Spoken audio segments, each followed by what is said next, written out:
নমস্কাৰ সোণালী শৈশৱৰ মুকুতা মাজুলী জিলা লেখিকা সমাৰোহ সমিতিৰ উদ্যোগত মিনতি শইকীয়াকে প্ৰমুখ্য কৰি লেখিকা সমাৰোহ সমিতিৰ সদস্যসকলে এটা সুন্দৰ পদক্ষেপ হাতত লৈছে য'ত অসমৰ বিভিন্ন দিশত আগৰণুৱা নাৰীসকলৰ শৈশৱৰ নানাৰঙী স্মৃতিসমূহ সজীৱ কৰি তুলিবলৈ অনলাইন যোগে এক সুযোগ দিছে। কথাটো শুনিয়ে মনত এক শিহৰণ জাগি উঠিছে। মনটো পাখি মেলি শৈশৱলৈ উৰা মাৰিছে। মোৰ চকুৰ আগত দেখিছোঁ মোৰ উপজা ঘৰখন, মোৰ উপজা গাঁওখন। মই দেখিছোঁ মোৰ আইক, মোৰ দেউতাক, মোৰ বাই ভনীসকলক, মোৰ ওচৰ চুবুৰীয়া মানুহখিনিক। মই দেখিছোঁ মোৰ সন্মুখত থকা পথাৰখনক, খোনা বজৰা পথাৰখনক। মই দেখিছোঁ মোৰ উত্তৰত থকা বঙলা পথাৰখন। তাৰ উত্তৰত আছে ৰংদৈ নৈখন আৰু অলপ উত্তৰলৈ গ'লে ব্ৰহ্মপুত্ৰ নদীখন আৰু তাৰ পাৰতেই মাজুলী। আপোনালোক আছে মাজুলীত, মোৰ জন্মৰ গাঁৱৰ ওচৰতেই মাজুলী। মই দেখিছোঁ যে মোৰ ঘৰৰ পশ্চিম ফালে ভোগদৈ নৈখন আছে অলপ দূৰ গৈ আৰু তাৰ পাৰতেই আছে যোৰহাট নগৰখন। মোৰ গাঁওখন বাঁহ গছ আৰু টকৌ গছৰে ভৰা। বহুত বাঁহ, টকৌ গছ আৰু বিভিন্ন ফল মূলৰ গছ আছে। বেছিকৈ বাঁহ থকাৰ কাৰণে ঠাইখনৰ নাম বোধ হয় বাহনা। এই যে গাঁওখন আছে, মোৰ যিখন উপজা ঘৰ তাৰ পিছফালে এটা পুখুৰী আছে, বিশাল পুখুৰী। তাত আমি সাঁতোৰোঁ, তাত আমি বৰশী বাওঁ। ওচৰত ৰংদৈ নৈতো বৰশী বাবলৈ যাওঁ। পাঠশালালৈ যোৱাৰ আগত আমি এটা সৰু বাহিনী আছিলোঁ। সেই বাহিনীটোৱে গাঁওখন পিটপিটাই ফুৰোঁ। কাৰ ঘৰত লিচু, পনিয়ল, জামু, মধুৰিআম যি পাওঁ তাকে আমি পাৰি খাবলৈ যাওঁ। তেনেকৈ বাৰিষা যেতিয়া হয়, বৰষুণ অলপ অলপ দিয়ে, আমি থোহা পাতিবলৈ যাওঁ পথাৰত, কাটি দিওঁ এনেকৈ। আৰু থোহাটো পাতি কৈ থাকোঁ যে গৈ থাকা, মুখে যেনে পিছফালেও তেনে। পিছফালটো সৰু, দোকমোকালি সময়তে আমি যাওঁ থোহা আনিবলৈ। তাত মাছ লাগি থাকে, কাৱৈ, গৰৈ, কিমান যে মাছ পাওঁ, কিমান যে ফূৰ্তি। পাঠশালাত যেতিয়া নাম লগালোঁ, তেতিয়া দিনৰ 10 বজাৰ পৰা 2 বজালৈ 4 ঘণ্টামান সময় থাকিব লাগে। তাৰপিছত আকৌ ফূৰ্তি, আকৌ তলৌকৈ ঘূৰি ফুৰোঁ য'ত ত'তে, গছত ঘূৰোঁ, গছ বগাওঁ। আৰু গৰমকালি যে আৰু ভাল। গৰমকালি কি হয়, ৰাতিপুৱা 6টামান বজাৰ পৰা শ্ৰেণীসমূহ আৰম্ভ হয়। গৰমকালি নে জাৰকালি, ৰাতিপুৱা স্কুল হয় বোধহয় জাৰকালি। আৰু 10মান বজাত স্কুল শেষ হৈ যায়। তেতিয়া দিনটো আকৌ তলৌকৈ ঘূৰি ফুৰিব পাৰোঁ। গৰমকালিতো গৰম বন্ধ হয়। আৰু জহকালি আৰু এটা কাম হয় কি, দেউতাৰ লগত আমি শাক পাচলিৰ বাৰীত সেইবোৰ লাই, লফা, এইবিলাক বেঙেনা এইবিলাক ৰুওঁ। এবাৰ আমাৰ ঘৰত বেঙেনা লগা নাছিলে, বজাৰৰ পৰা বেঙেনা আনি থৈছিলোঁ। মই তাত চব সূতা দি লগাই থৈছিলোঁ বেঙেনা। দেউতাক পাছদিনা কৈছে, দেউতা বেঙেনা চোৱাচোন লাগি আছে।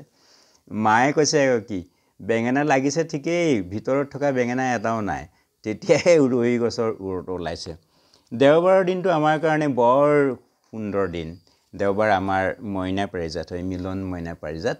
তাত গ'লে আমি সাধু ক'ব লাগে, গান গাব লাগে, তৰ্কৰ প্ৰতিযোগিতা, আকস্মিক বক্তৃতা ইত্যাদি প্ৰতিযোগিতা হয়। আৰু কিতাপ কোনে কি পঢ়িলে ক'ব লাগিব।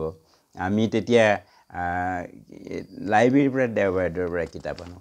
আৰু বছৰত এবাৰ অধিৱেশন হয়, দূৰত হয়, তিতাবৰত হয়, মৰিয়নিত হয়, মাজুলীতো এবাৰ হৈছে। আমি তাত যোগদান কৰিবলৈ যাওঁ, বহুত ফূৰ্তিৰ কথা। আৰু ঘৰখনত মোৰ 3টা বস্তুৰ প্ৰতি খুব আকৰ্ষণ দেই। শৈশৱত স্কুললৈ যোৱাৰ আগৰ, ঠিক স্কুললৈ যোৱা নোযোৱা এনেকুৱা সময়ৰ কথা কৈছোঁ।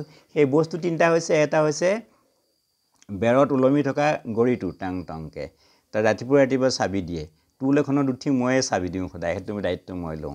আৰু হ'লগৈ এটা ৰেডিঅ'টো, আৰু হ'লগৈ এটা গ্ৰামোফোনটো। গ্ৰামোফোনত ক'লা ৰেকৰ্ড লগাই দিয়ে, কাৰেণ্ট নালাগে, সেইটো চাবি দিলে বাজে। আৰু মই কেতিয়াবা ককাইদেউক খোলা দেখোঁ, গ্ৰামোফোনটো খুলি কেৰাচিন দি চফা কৰে। আৰু ঘৰত মানুহ নাথাকিলে ময়ো গ্ৰামোফোন খুলি দিওঁ, খুলি ময়ো চফা কৰোঁ। দেউতাই দেখিছে।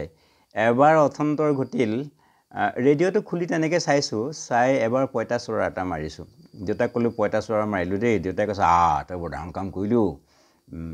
তাৰপিছত অথন্তৰ ঘটিলে ঘড়ীটো খোলোতে। ঘড়ীটো খুলি কাঁহৰ থাল এখনত চব সৰু সৰু চকাবিলাক তাত থৈ দিলোঁ। তেতিয়া বেটেৰী লগা ঘড়ী নহয়। তাৰপিছতো নোৱাৰোঁ আৰু মই আইক ক'লোঁ যে এনেকুৱা হ'ল ঘটনাটো। বোলে দেউতাক ক'ব লাগিব আৰু পাছত কি হ'ব হ'ব আৰু।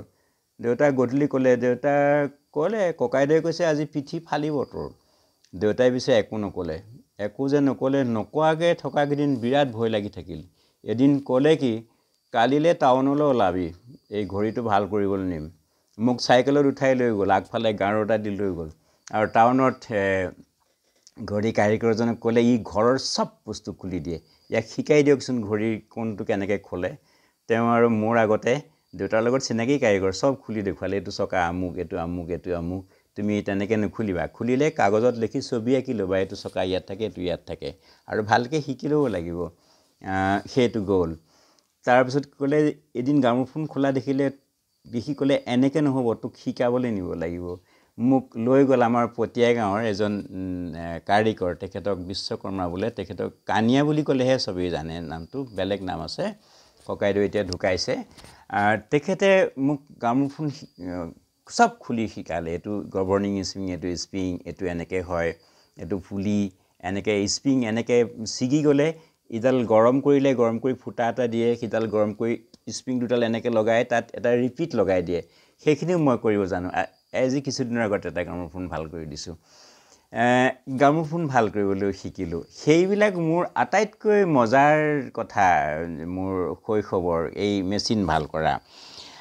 তাৰপিছতে এই যে গ্ৰামোফোনৰ প্ৰতি মই আকৰ্ষণ হ'লোঁ, পাছত মই বিভিন্ন ঠাইত গ্ৰামোফোন যেতিয়া নাইকিয়া হৈ গ'ল, প্ৰায় 60-70টামান গ্ৰামোফোন সংগ্ৰহ কৰিলোঁ, আৰু গাঁৱে গাঁৱে গৈ য'ত ত'ত গৈ 14,000মান গ্ৰামোফোনৰ ৰেকৰ্ডো সংগ্ৰহ কৰিলোঁ। এইটো শৈশৱৰ।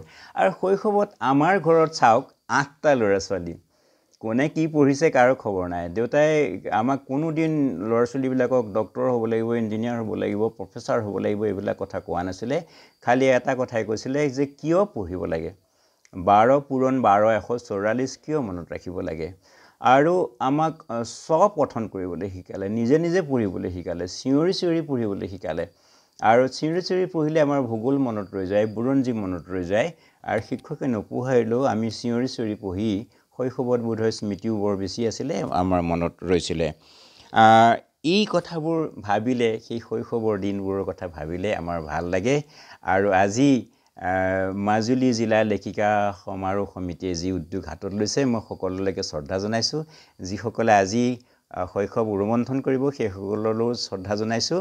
আৰু এইখিনি কথাৰেই এই অনুষ্ঠানটো উদ্বোধন কৰিলোঁ বুলি ঘোষণা কৰিলোঁ। নমস্কাৰ সকলোকে জনাইছোঁ।